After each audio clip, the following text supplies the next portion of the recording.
All right. So, why are you running? And more specifically, what makes you the unique candidate to run? What makes you qualified? The unique qualified candidate to run for this position for New York City Public Advocate.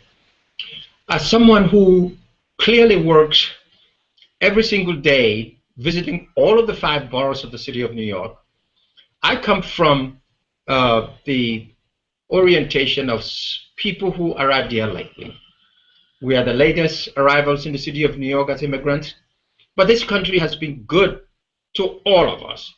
Serving in that capacity, I visit all of the 83 precincts in all of the five boroughs of New York City.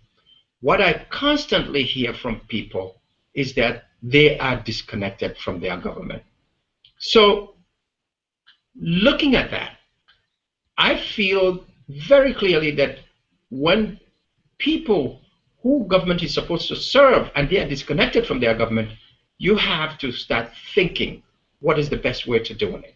And one of the ways I see of doing that is once becoming the public advocate of the city of New York, I'm going to have my government on wheels initiative wherein I would take the bus and retrofit it as an office to all of the five boroughs, to communities who feel disconnected, so that I can hear from them firsthand what are their issues, and those issues could be translated into decisive action. Second, by virtue of the fact that we are in a city wherein an 8.3 million people in the city.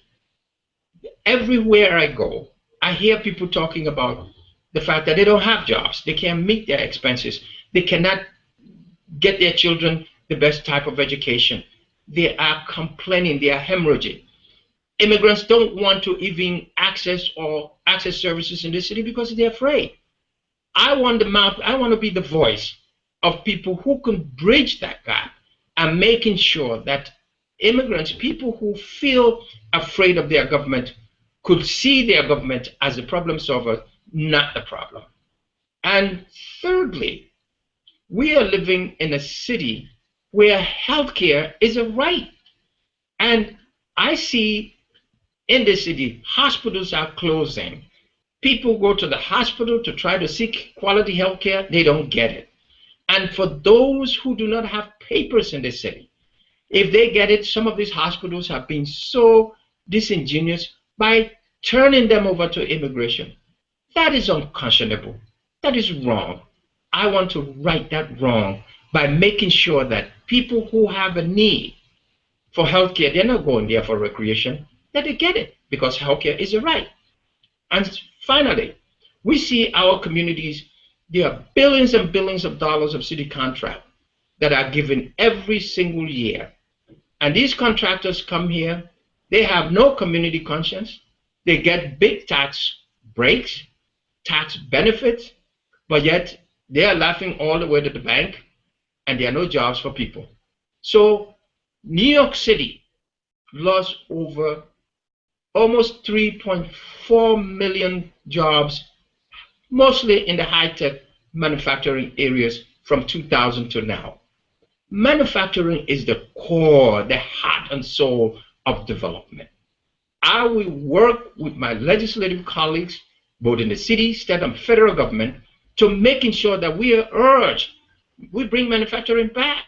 That's what creates jobs. We want people to buy New York. Not people always say, oh, the Chinese are coming, or the Chinese are doing this and Chinese are doing that. I want to make sure that when people come here, they could buy New York. And most importantly, as an immigrant that comes from a developing country that is now the third, Africa being the third largest trading partner in the world, they invest in Europe.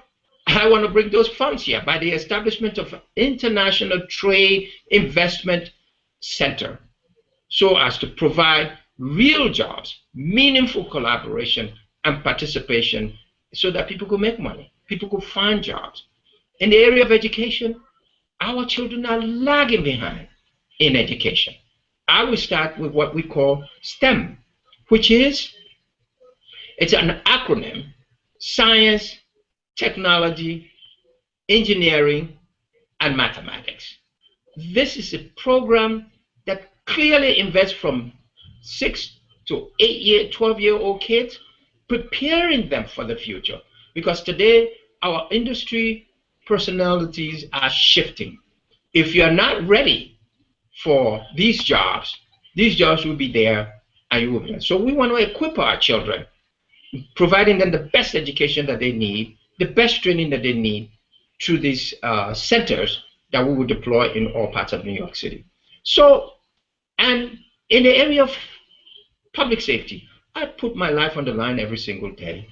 I'm the only candidate in the city today that understands and appreciates the rigors that people go through in the area of public safety. And I'm also the only candidate in this city running for office that have both the trust of law enforcement as well as civil society.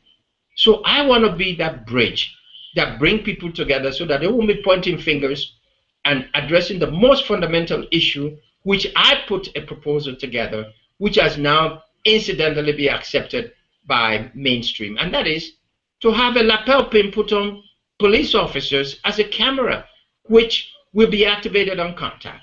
By that meaning, by doing that, you are reducing and minimizing this whole question of stop, question, and frisk, which has become a major, major public safety problem in the city of New York. We can fix it, but it's going to take a leader who the people trust, a leader who has a record of bringing people together to be able to do that. That's what separates me. That's what distinguishes me from all of my colleagues. They are wonderful public servants. I appreciate what they are doing, but I'm better.